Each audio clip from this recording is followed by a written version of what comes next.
Welcome, everyone. We'll go ahead and call this meeting to order. Got a big night tonight. Ms. Terry, will you please call the roll for us? Mayor Holly Berry. Here. Vice Mayor Stephanie Dalton. Here. Commissioner Jamie Fairbanks Harvey. Here. Petitioner Pete Phillips. Here. Commissioner James Wilkinson. I'm here. For today's invocation, please join me in a moment of silence to reverently collect our thoughts, pray, and ready ourselves for this meeting and the duties to which we have been called.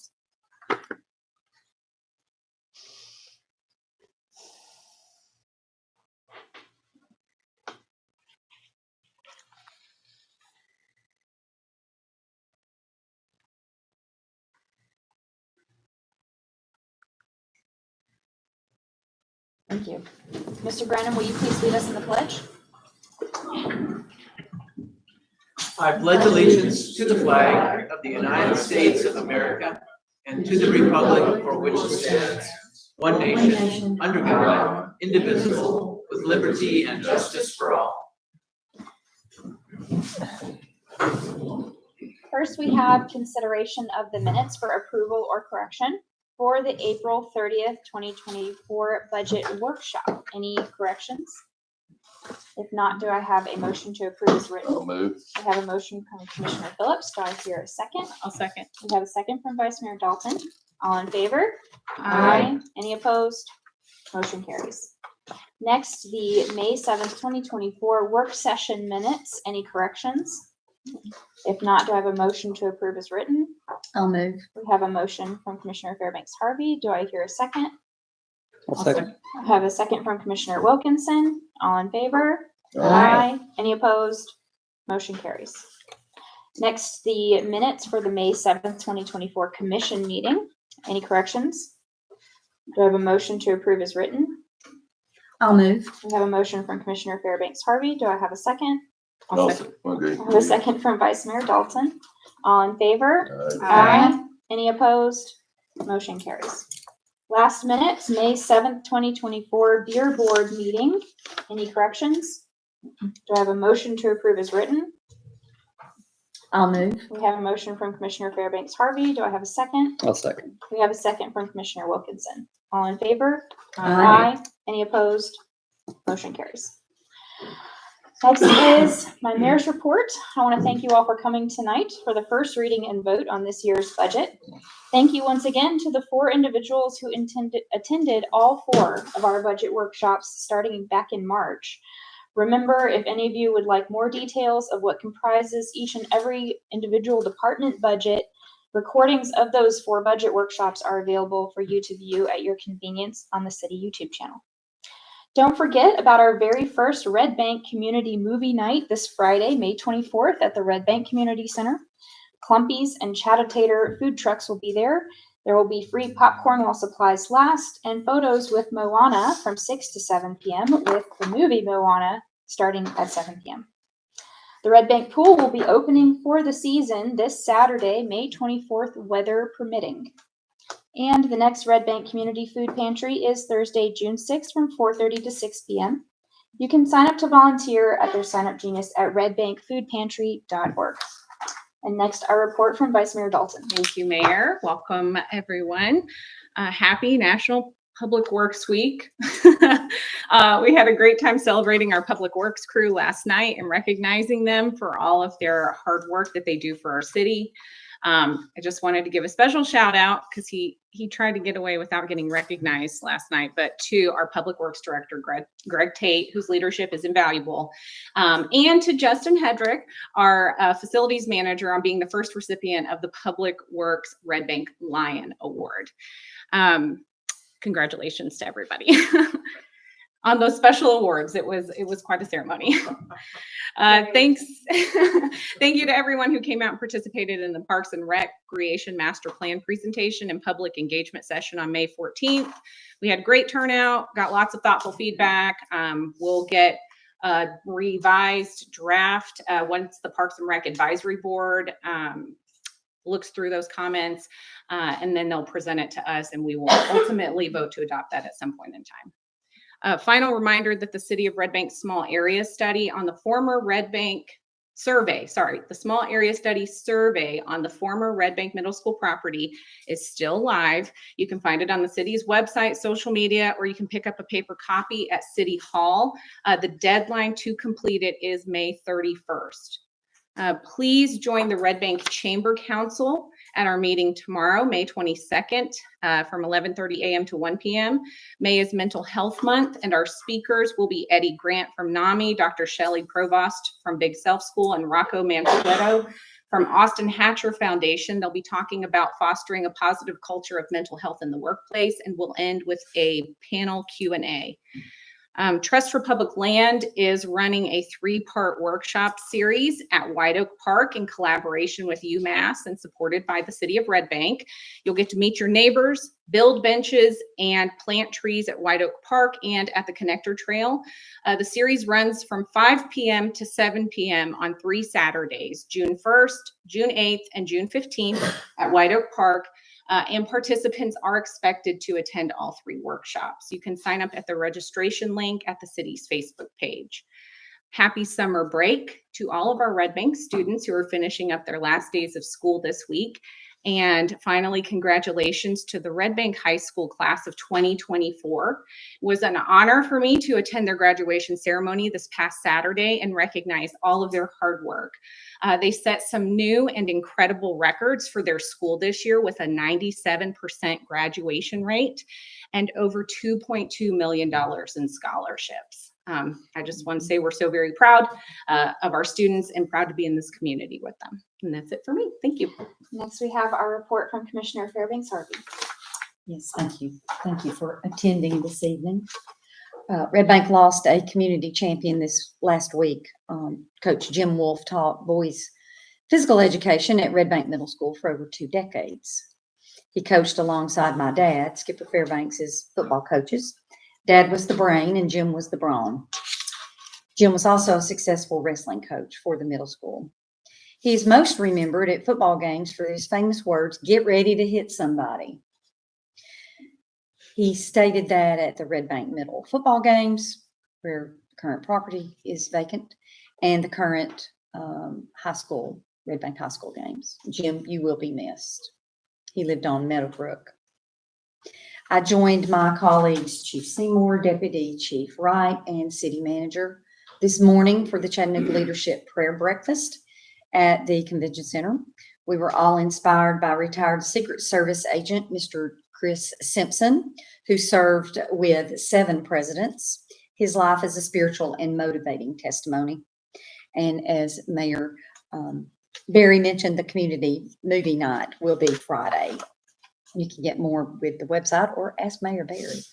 Festival committee will meet tomorrow evening to assess the May 4th Jubilee event and various surveys from vendors, guests, employees, and committee. I again thank Mrs. Jennifer Waycaster for her insights and professionalism to guide this budget that is before us. Early voting for the August 1st election will be election on Thursday, August 1st. The early voting will be Friday, July 12th to Saturday, July 27th. Next Listen and Learn will be Monday, June 17th from 6 to 7 p.m. at Sabor. Thank you. And next, our report from Commissioner Phillips. Yes, congratulations to the people that came in, sit through all of our budget workshop meetings, because, you know, it's enthralling, I know.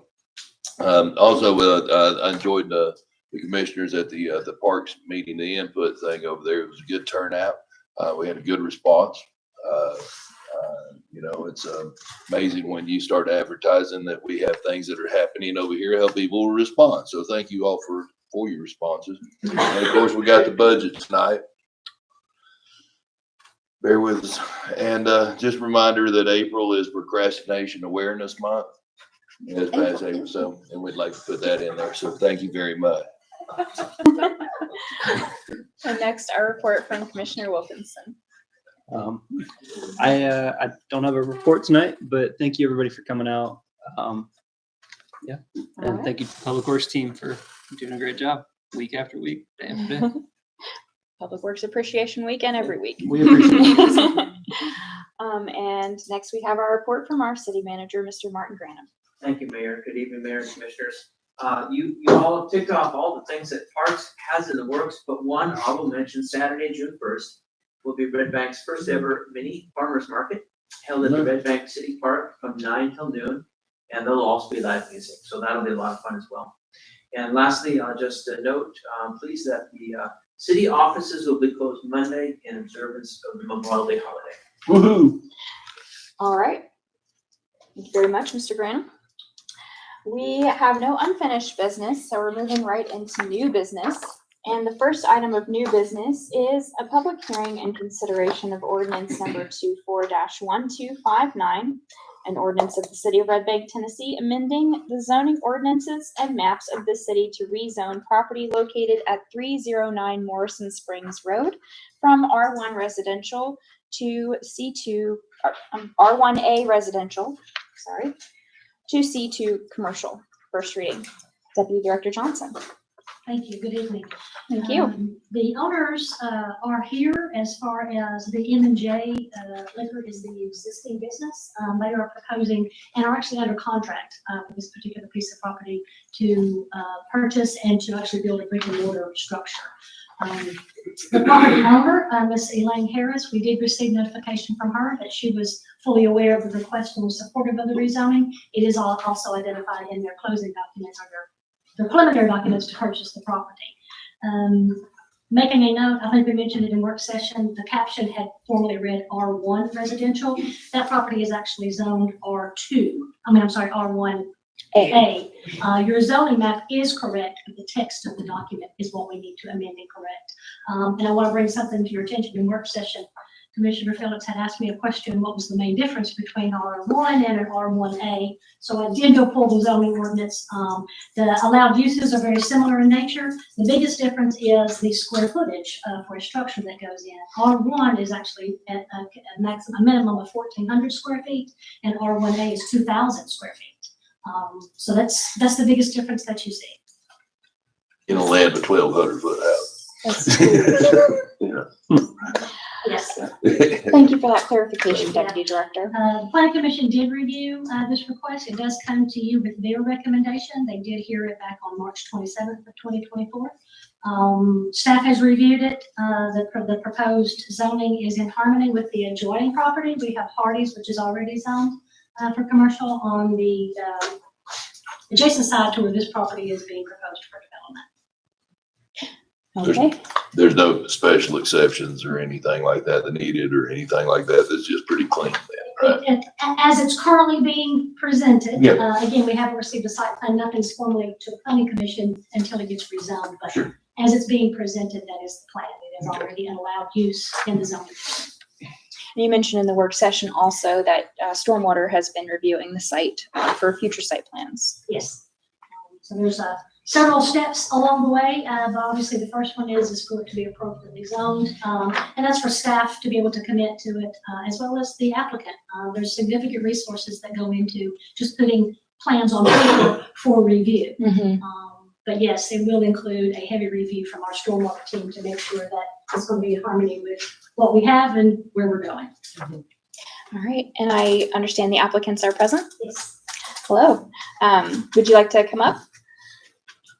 And there is a buffer between Part of the that design C2 review, and the once the neighbors. planning commission, if rezoning is successful, their next step is site plan and design review that goes to staff and the planning commission. And yes, buffer requirements will be heavily encouraged on this piece of property.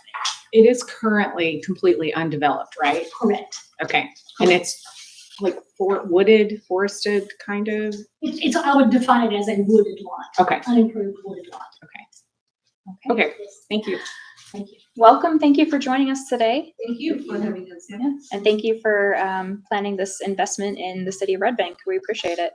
Is there anything you'd like to share about your plans? No, I mean, we're just in the preliminary steps right now. Definitely have to get this zone changed, and then we can kind of move forward with all the other steps. But we do have kind of high level plans for how we're going to build the buildings and stuff, but nothing really concrete yet as of now until we kind of get this And your business has been open in Red Bank for quite some time already. For a while, yes. So I think we're kind of looking forward to kind of moving into its own building and be able to establish there. So And something you own. yeah. Yes. Absolutely. Any questions for the applicant? What type of business? This is the M&J liquor store. Okay. That we have in the Dollar General Plaza right now. Okay. We're gonna be moving it into Okay. this building. Plaza North, right behind the Sure. caffeinated. Yeah. Exactly. Dayton Plaza used to be. Any other questions for the applicant? Nope.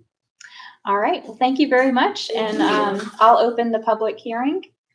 So if anybody would like to speak on this, please state your name and address, come to the podium, state your name and address for the record, and limit your comments to 3 minutes or less. My name is Debbie Phillips. My husband and I, Roger, live at 3910 Robbinsdale Lane. That's the dead end street, just a cul-de-sac between Hardee's and 27. So our properties are directly behind this property. It's a residential now. City ordinances are created for the safety and the peace of a neighborhood. We can barely get out of our street now because of the traffic. Sometimes we can't turn left, sometimes we can't turn right. We have to go all the way down, a lot of times, to Red Bank High School to turn around at the red light in the loop, just to go left. In the mornings and afternoons, it's even hard to go right. So we have a traffic problem already there. I'm not sure that we can get out if we have more traffic. It's a very dangerous area. You can never pull completely out. You have to get in the turning lane and then wait to get over. But it's been I believe there was even a death there years ago. Somebody coming out of our street years ago, I'm told. I've been told that since I've lived there 17 years. But, and I believe it was someone that lived in that cul-de-sac. But anyway, I think that based on the traffic, also Hardee's empties their, and I know that doesn't have anything to do with it, but even if you did approve this down the road, they empty their dumpster between 12 and 4 o'clock in the morning. And it's a loud, bang. We don't want the noise of that, and we don't want any noise from this. We have children at play behind the property that, where this would be. But mainly, I guess, it's the traffic. The traffic's impossible there for us to get in and out now. And I'm not sure that the street can take, I know that there's a lot of property for sale in that area. And I'm sure you'd like to see more commercial, more tax dollars and everything, but we're the neighbors, we're the people, and we can't get in and out of our street now. So that would be my objection to it. Now, there's other people, but they have conflicts tonight and they're out of town. And I'm told that if you could pass this off or table it to the next meeting, that they would be here, we'd have discussion. Well, this is an ordinance, so there will be a second reading on this ordinance Right. if they wanted to June come to 4th. the second meeting. They're But welcome moving to do from so. residential to commercial should be really thought about, because this is a neighborhood that backs, the property that backs. In fact, they just built a new house that will directly be right by the property. And that will be cleared off. And there's houses right there with the property, but getting out of our street, I don't know how to remedy that, but you're gonna make it worse. It's a very dangerous situation. Thank you, Ms. Phillips, for your comments. I appreciate you coming tonight. Any other comments on the rezoning of 309 Morrison Springs? Okay, if there are no more comments, then I'll close the public hearing. And now we can move on to the consideration of the ordinance. Do I hear a motion to approve? We have a motion from Commissioner Wilkinson. Do I hear a second? I'll second it. We have a second from Commissioner Phillips. Any further discussion? Well, one of those, I do agree with her, because Lamar's just on the other side of that, and there's a lot of times, and they don't have no choice. They gotta come out there. I can defer around during the heavy traffic time, but I do agree with her on the traffic thing there. I don't know if the if the liquor store is going to contribute that much more to their traffic, but I do think that is something that needs to be looked at from DOT somewhere. You know, I know that's DOT road, right? Oh, no, sorry. It's ours. It's ours. It's ours, yeah. But I was going to ask if I could, Mayor, I think with that grant application we're applying for the road diet study, is that going to include like those intersections at like Signal Mountain, Morrison Springs? It'll consider the traffic patterns that are happening. Okay. I don't believe that it'll go as far as up over the hill, as I call it, past Okay. parties. That's considered Morrison Springs. Okay. But I do have a lot of empathy for the property owners where traffic is happening, whether development is happening as well. Right. It's becoming that pass through from Ashland Terrace, Dayton Boulevard, Morrison's over. And that's that whole traffic pattern that we are looking at to have one of our consultants do a traffic study to take a look at what's happening now. Are there some mechanisms we can put in place as far as the city goes to help traffic calm? I don't know if it warrants a new light being installed. I know that's always the terror is another red light. But again, to have the traffic consultants take a look at it and give us an idea of what's happening. Is that with the traffic study that we voted on several weeks ago? Does that, for that intersection, does it go up that far on Morrison Springs Road? Or no, I it's don't just, anticipate to go that far. Okay. Usually it's a small perimeter because they're looking at the intersection activities, not what we call the Okay. peripheral roads. so you are saying that we potentially might need to look at having a separate traffic study done for And that area? Yeah, I would anticipate a phase B once we look at this main intersection, because we know where Sure. the jettison is happening, so it would warrant an additional study. Not just Morrison Springs, but Ashland Terrace as well. We've got a lot of Yes. issues on that side as well. Yep. Absolutely. Thank you, Deputy Director. Thank you. I am sympathetic to that intersection. I come out Lamar all the time as well, and turning left especially, but sometimes even right. I got a pretty quick car. But it's all like that. Yeah, it can be challenging, and I've received a lot of complaints about Lamar, but a lot more residents are affected by Lamar because there's more houses that way than by the cul-de-sac on the other side. But I'm sure it's Well, just as and difficult to there's get in really and not even a turn lane. You kind of got the out. turn lane before there, so it is pretty hairy. Yeah, Yeah. I live right there too, so you can validate all this. Yeah. Well, you're just right there on the other side, right? Yeah, on Oakland Terrace. But I'm glad Ms. Phillips brought that intersection to our attention, because I think that the cul-de-sac across the street does get overlooked, while Lamar, like I said, has received a lot of complaints, and that's kind of on our radar as a place to look at. However, the ordinance before us sadly does not pertain to traffic calming for that intersection just quite yet, but to the rezoning of this property. So I'll bring the discussion back to that. Any other comments, thoughts about? If I could just clarify, we do contract with, is it Barge who would do the, We have two different firms under contract for Okay. traffic. for traffic engineering that's right, there's services. the two, we voted on that also recently. So we do have contractors that we keep, On standby. on standby should an intersection or traffic issue in the city arise that needs to be looked at. And that was the whole reason that we did that, was so that you wouldn't have to do RFPs and RFQs and bids and all of that every single time we have something that comes up as a potential safety issue.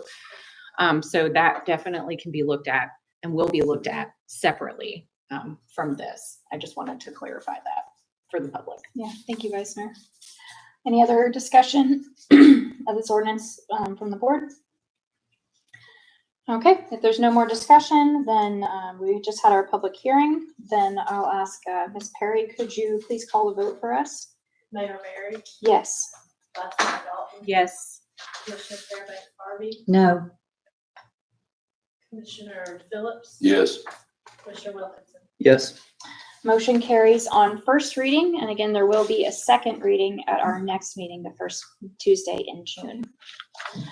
Next item of business is public hearing and consideration of ordinance number 24-1260, an ordinance of the Board of Commissioners of the City of Red Bank, Tennessee, adopting the annual budget and tax rate for the fiscal year beginning July 1st, 2024, and ending June 30th, 2025. Anything you you want to add, Mr. Branham? No, ma'am. All right. So first we have the public hearing. So if anyone would like to speak on the matter of the FY25 budget, please come forward and give your name and address for the record and limit your comments to 3 minutes or less.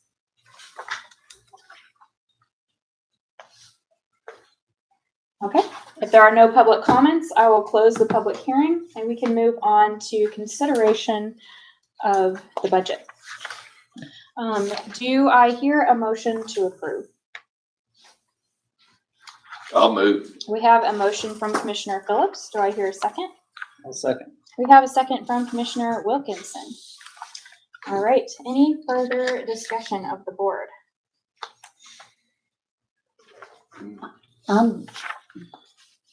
I'm very concerned that after last year's tax increase, we haven't met, we were still behind. That, it was an issue last year with the significant raise and needed, apparently. But then how has that met all that is on paper? It's just a concern of mine for balancing money. May I? Go ahead, Vice Mayor. Mr. Granum, you have current numbers, correct, from our contracted financial advisor as far as where we are today on 2024 actual, like as of this date? The numbers that we have published in the budget are what we received from our financial team in time to meet the publication for the meeting tonight. Those numbers are in flux, the FY24 numbers. I don't really have a number that I'm particularly confident in sharing tonight other than what we published. But I do expect that the projected deficit will decrease significantly. It's showing a very large number right now, and the issue is how we are anticipating expensing capital projects. And so in the Public Works capital budget line, I believe it's on page 12, it lists about $1.3 million worth of capital expense. And we don't anticipate anywhere near that. But what is actually a better number, I don't have one to offer at this moment. We will work on that for the second reading.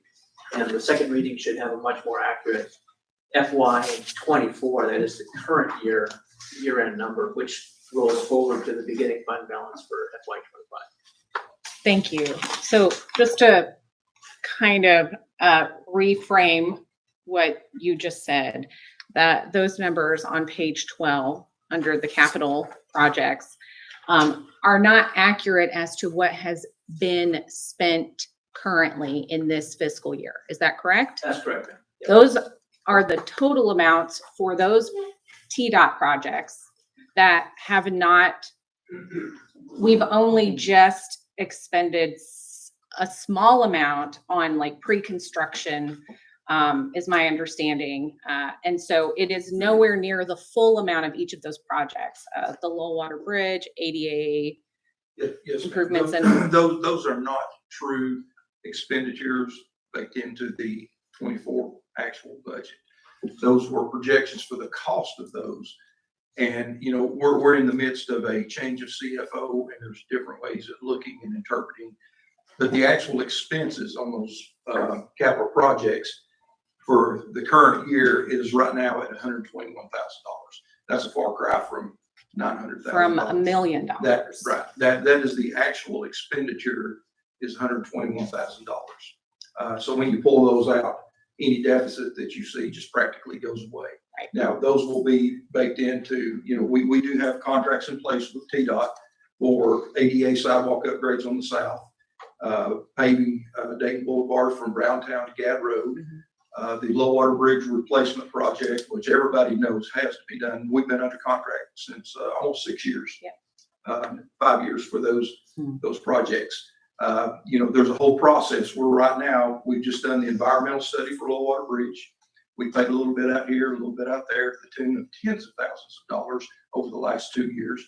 But then the projects themselves have not been let out for contractors, which is where the bulk of the money comes in. At that point, hopefully we'll have a new CFO, and I don't expect any of these to like just really take off this next year. You know, we might see a little bit of headway, but you know, certainly when we get a new CFO, that CFO will start as the expenses come in, they will be basically zero reimbursements from the state up to 80%.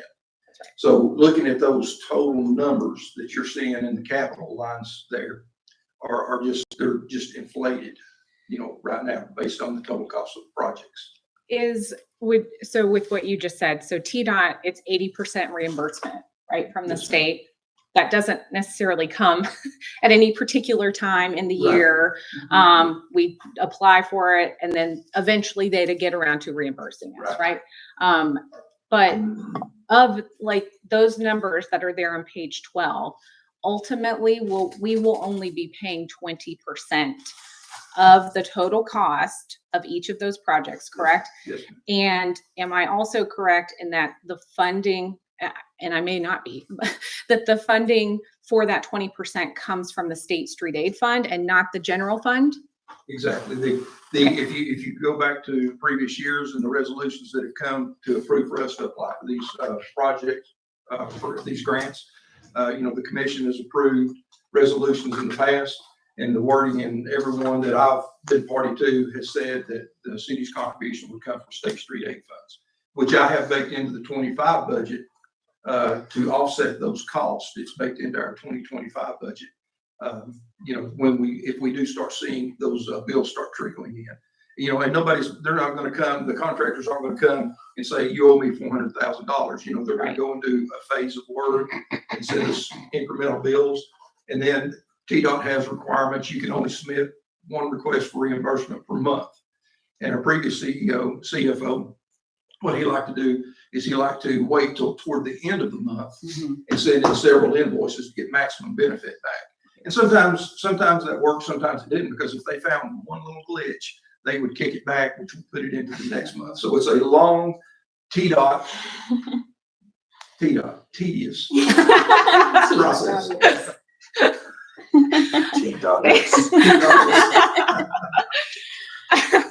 Thank you for clarifying that. I know some of these numbers were like, whoa, wow, what? And I had those same concerns and I reached out to staff and asked about those because, you know, we did do a tax rate increase last year, and the idea would be that we wouldn't then also go $1 million in the hole, right? Not in the hole, but use $1 million of general fund balance, which we are not going to even get close to. And I thank you, Mr. Tate, for helping to clarify those numbers and that information. So it sounds like we will have, we have some more information from Mrs. I just Johnson. wanted to add, I think this is just a precursor to how critical it is for the city to actually adopt and establish a capital improvements program. This is where those capital projects really have the opportunity to stand out. Yep. Because we don't have that right now. It is difficult to bake it into the budget appropriately to reflect it without it causing confusion. And Right. the CIP will help, again, give some clarity and some focus on what's capital versus operating. Right. We'll be kind of its own living document, right? Absolutely.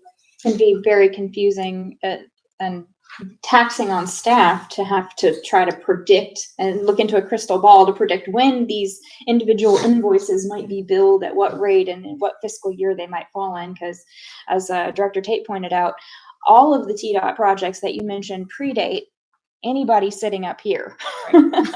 Some of you have been here that long, but none of us have. These have been dragging on for quite some time. And I almost wish that we had the problem that all of our TDOT projects were going to wrap up in the next fiscal year. But I think that would be heavily optimistic based on my limited experience for the last few years. Yes. Any other, Mr. Granum, go ahead. Mayor, I will just add, this is a very good, robust conversation about the need for the capital improvement plan and a standalone capital improvement budget, because the capital improvement, you know, the capital nature of capital expenses is peaks and valleys, and they're really a shock. So when you try to blend that story into it, the ops budget, which is really steady as she goes, it clouds really what's happening in the ops picture.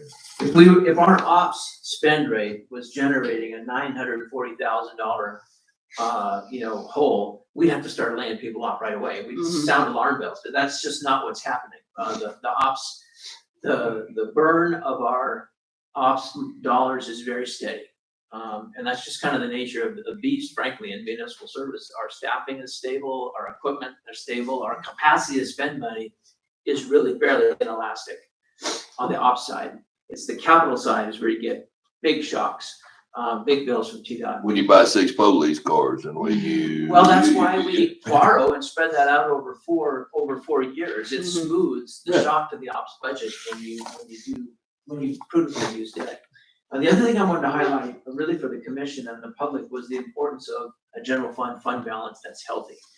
The TDOT reimbursements come in arrears, and so we have to pay these big bills out of the general fund, and then the costs settle out. Ultimately, State Street Aid picks up our true share, and TDOT reimburses us for the reimbursable part. But the big checks going out come from the general fund initially.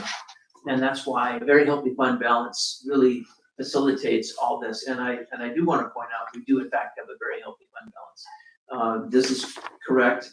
It shows even with this fairly worst case picture here, it's over $7 million. And that's a healthy fund balance for our level of spend and the scale of our budget overall. $7 million fund balance is healthy. I'm just going to take one moment to civilianize some of your terminology, Mr. Cranham. And when you say ops, you mean operational. So ongoing, repeat expenses like salaries, supplies, things like that occur year after year in opposition to capital, which is a big one-time lump sum. Thank you.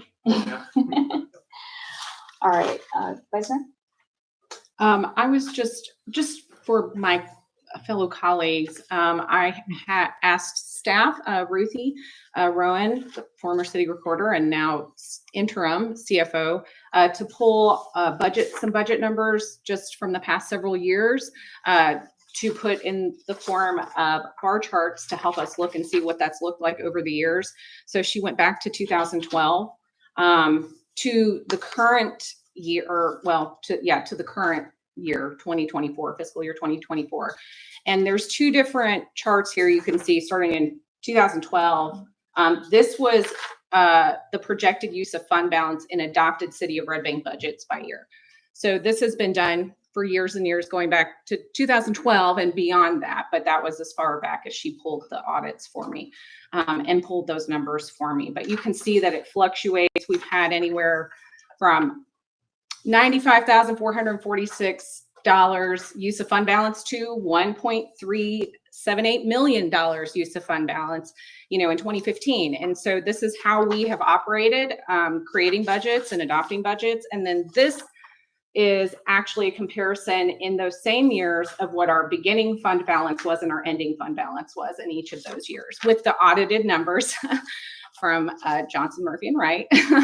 And so you can see when we had a surplus, when it dipped down a little bit, then it goes back up. But you can see we have steadily been increasing our fund balance over the years. And so I did have some copies just for you guys. Color printing is expensive, but if you want to pass those down, and then if anybody wants to look at them after the meeting, happy to share that. Okay. This is showing, let's see, 2012 to 2023. And then blue is beginning fund balance and orange is ending fund balance. So we've been seeing steady growth in the fund balance since 2018, 2017 really, but even a couple big jump in 2022. I don't know, it's a little small for everybody to see out there, but there's a gentle upward trend in the fund balances. I will add that one of the first things I learned in my MTAS, Municipal Technical Advisory Service elected official training, was that the recommendation for fund balance from the state of Tennessee, from the comptroller's office, is between 3 and 6 months of annual expenses and of recurring expenses. And my understanding of that is that if you are putting more than that away in the general fund and not spending it, then you're overtaxing. So you need to either increase service delivery and or lower taxes if you're contributing to the fund balance and not spending it beyond that 3 to 6 month kind of safety net that's kept for, unexpected large expenses. Or Or expected. emergency. Or, Expected one. well, I mean, hopefully this is- expected ones will be budgeted and planned for in our right. capital improvements project. So the 3 to 6 months in ideally Yeah. well-run city should only be for unexpected expenses. Vice Mayor. May I would just like to just say one thing that Commissioner Phillips said a long time ago that has never left me is there's a difference between spending tax dollars and investing tax dollars. And what we're doing is investing tax dollars and not sitting on them and kind of letting the general fund build up, because that's not our job as a government, is not to profit from tax dollars and hold on to them. It's to take them in and put them back out in the form of services, improved, efficiencies and infrastructure investments and things like that. And that's what we're doing. So, you kept saying spend and it was making me cringe a little bit. Thank you, Vice Mayor. You're right about that. But And there's other things that we, like the purchase of the Hickson land and all of that stuff. That's an asset transfer. Mhm. It's still there. that's Right. Right. We ain't lost anything. It's just moved on our books. And it's kind of like in a balance sheet business, this is where it all balances out, So I would really prefer that, where you have your capital expenses and then then we're only looking at our operating budget, but that's not the world we're living in. Yeah. So, Yet. yeah. But soon, hopefully.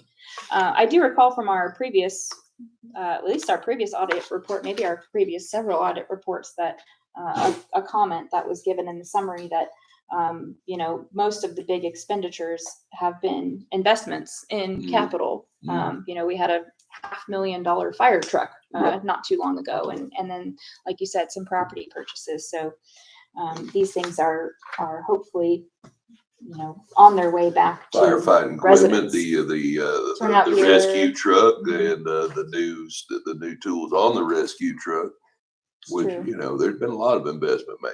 Sure. All right. Any other discussion? Well, we've had our public hearing already. So if there's no more comments from the board, then Ms. Perry, will you please call the vote for us? Mayor Barry, Yes. Vice Mayor Dalton, Yes. Commissioner Fairbanks Harvey, No. Commissioner Phillips. Yes. Commissioner Wilkinson. Yes. Motion carries on first reading. We'll have a second reading and a vote at our next meeting, the first Tuesday in June. Moving on to Resolution 24-1696, a resolution of the Board of Commissioners of the City of Red Bank, Tennessee, authorizing an agreement with First Arriving LLC, DBA First Arriving, to provide supplemental information to on-duty members of the fire department on emergency calls such as mapping, for a total initial cost of $2,348 with a recurring annual cost of $1,598. So we had a presentation from Captain Wood in our work session about this. And in that case, do I hear a motion to approve? I'll move. We have a motion from Vice Mayor Dalton. Do I hear a second? Second. Nope. We have a second from Commissioner Wilkinson. Any further discussion? Any comments from the residents present? If there are no more comments, we'll call the vote. All in favor? Aye. Any opposed? Motion carries. Next, we have Resolution 24-1697, a resolution of the City of Red Bank, Tennessee, declaring certain city-owned property as surplus and authorizing the sale, trade, donation, or destruction thereof. Director Tate? Thank you, Mayor, Commissioners. I've been granted permission to speak on behalf of the Police Department. This resolution. They didn't give you a badge to wear? I've been trying to get him to give me a ticket book. This This resolution is for the commission to authorize disposal of certain items of equipment, both in the police department and the public works department, which from time to time acquires unserviceable equipment. The police department from time to time acquires seized equipment and unclaimed equipment.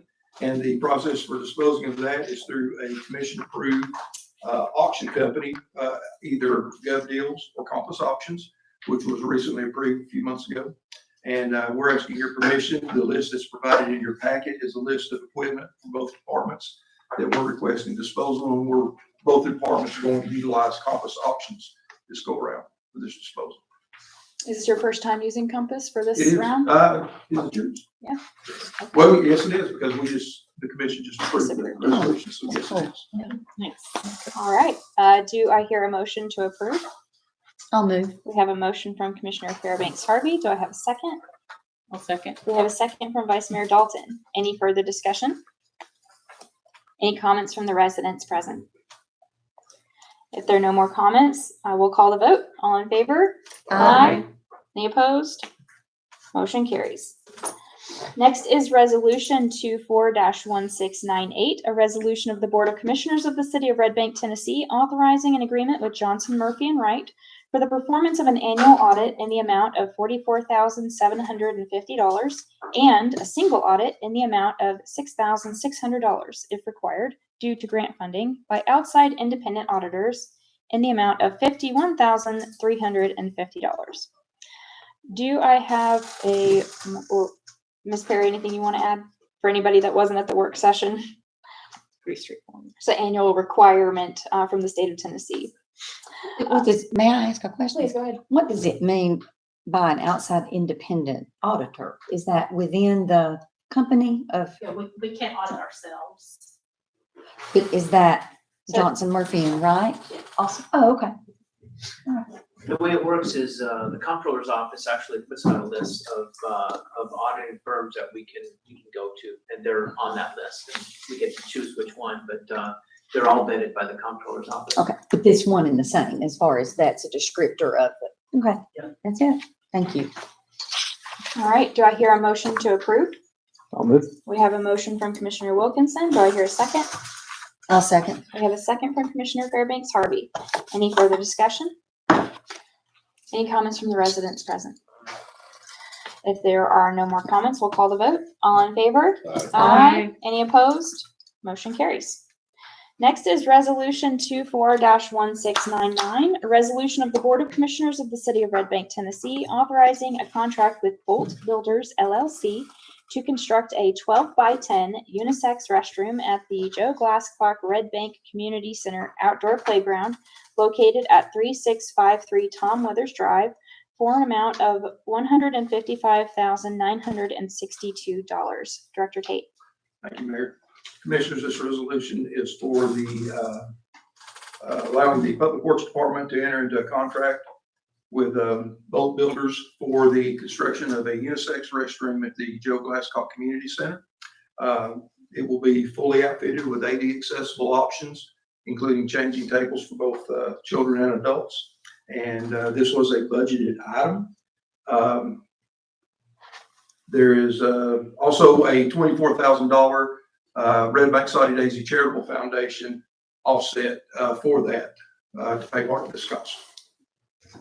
Thank you very much, Director Tate. Do I hear a motion to approve? I'll move. We have a motion from Vice Mayor Dalton. Do I hear a second? I'll second. We have a second from Commissioner Wilkinson. Any further discussion? This is gonna replace the porta potty we got up The ADA porta potty? there, the ADA porta potty.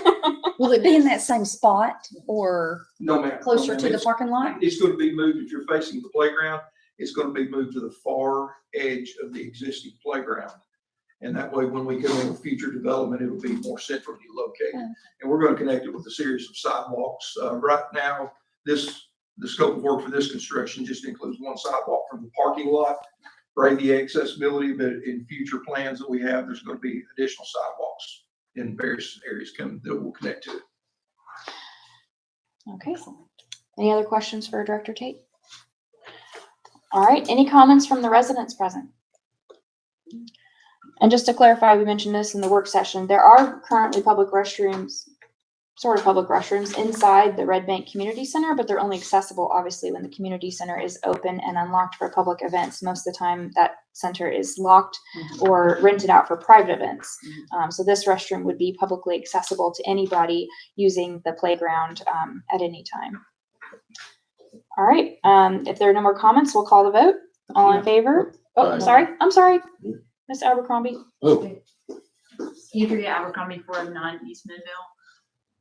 That seems like an exorbitant cost for a bathroom. Why is it so expensive? Mr. Tate, if you're comfortable answering that. When we first started soliciting pricing, just getting estimates, I guess I should say, it was somewhere around $96,000. And since then, the cost has gone up. We looked at, help me out, Waterless toilets. waterless toilets. I don't know why I can't remember that. We looked at waterless toilets. We looked at prefab buildings. The prefab buildings that we looked at came in even higher than this cost. It's just the cost of building has gone up. We also face some challenges there. Sewer connectivity, if we can't connect to the sewer, then we can't build the restroom. And the sewer connectivity is going to be a big part of that because there is sewer there, but it's Chattanooga sewer and it's very deep. And there's some options that we're looking at to try to decrease some of the costs. But right now, this is what it costs to build. We did look at a prefab building and the guy told me he could build it for $60,000. And then when he sent his bid in, it was like $160,000. But it will be a modern facility. It will be air conditioned, climate controlled. It's not something we're going to run the air conditioner year round or anything, but it will have some heat in it. We have to have that to keep the pipes from freezing, but it will be in every aspect a modern facility that will last the city for decades. Mr. Tate, you said, the first thing you said was the original bid, or when you were just kind of pricing things out, was around 98,000. Is that what you said? 1996. And that was when? Oh, that was almost a year ago. So in a year, Yes. that's how much it has gone up. Yes. Okay. And it may have been just a little over a year ago because Justin and I have been working on this for quite some time. Okay, thank you. So if I may, will it match the community center look? Yes, it will be a block building. Yeah. And it will match the community center. And I'll just go ahead and throw this out there. Justin and I have looked at several different ways to put it in. And, we've come to a conclusion that we're going to put it in with the door entrance facing the community center. And that way parents that have children on the playground can see their children going in and out instead of it being turned towards the parking lot. Mhm. And it will also give our Public Arts Committee, a new canvas to possibly do some work on, in that area that we hope to, develop future development to continue in that area to make that a welcoming place where people can come and walk or just sit in silence and meditate or they choose to do. That park has one of the most beautiful views in the city. Exactly. It's a hidden gem.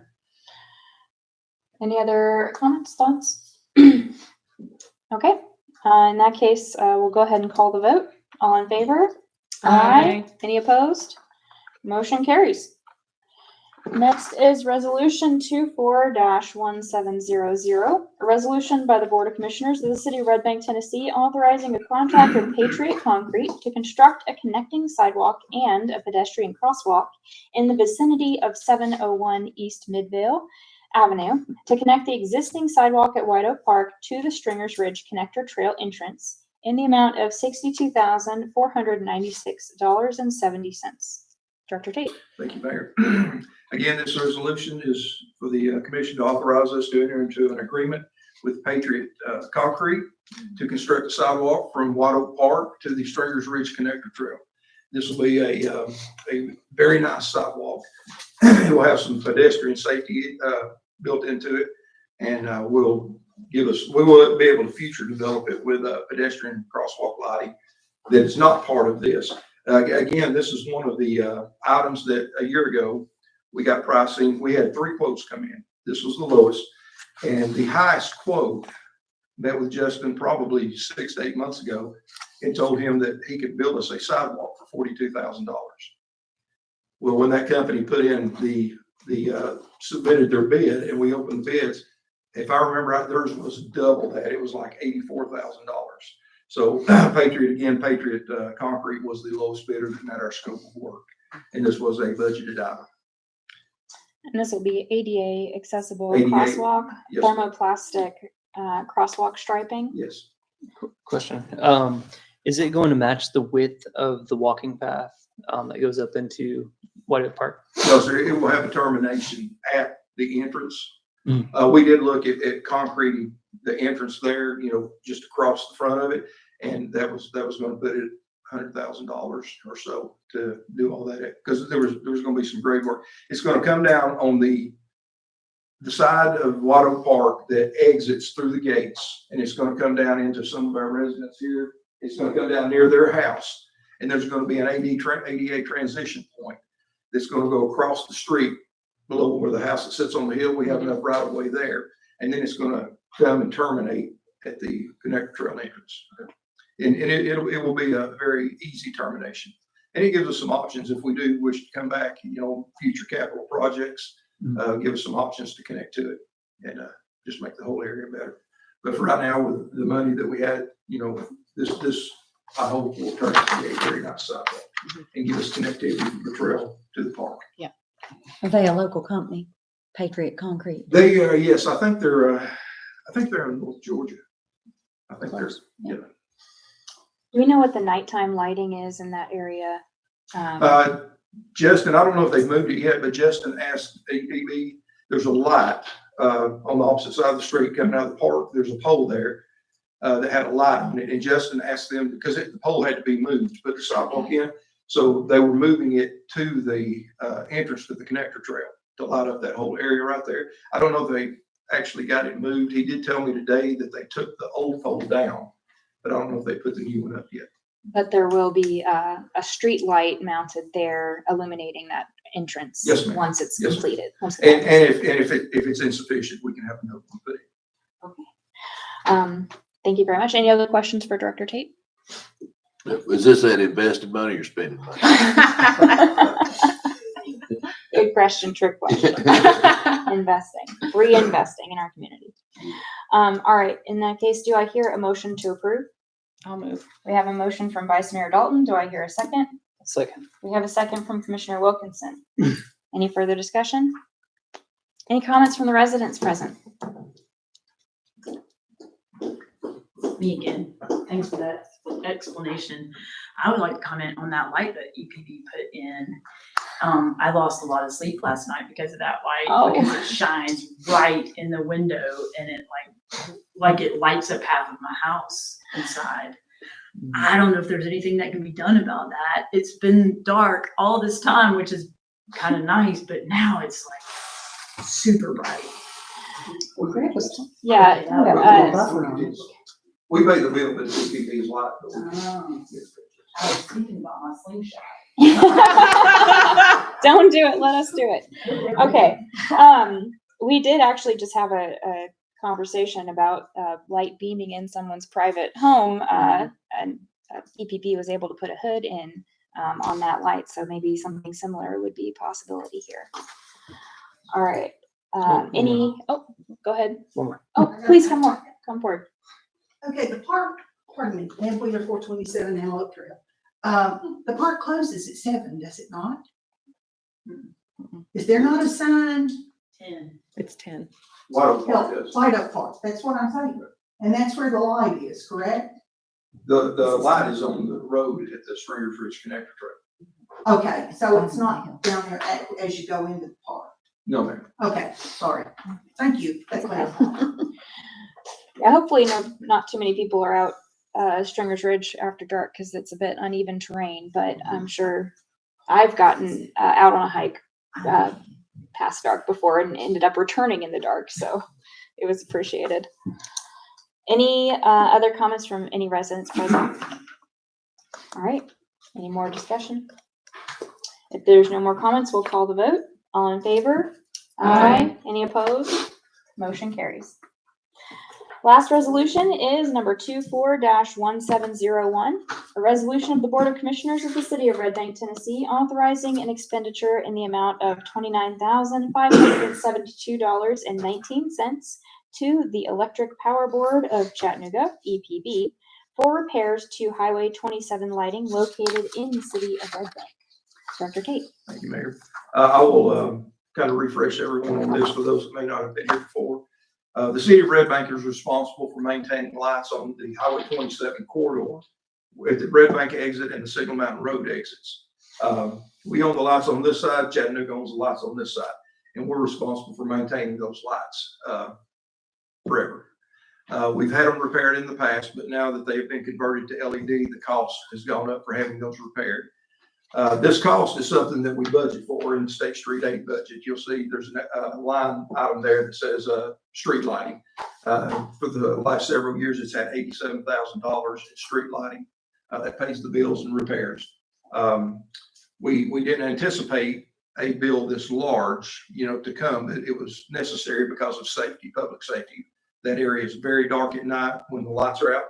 But one thing I didn't mention in the work session was that even though this is a large bill, I think with all of the at the end of the year, I think the State Street 8 will not go broke budget wise because of this money. I think there's sufficient money there and other funds that will not get spent. There's something I didn't ask. Did we pay the power bill on that light, those lights, or is that we maintain them?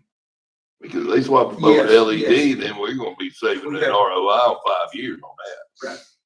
Minimum.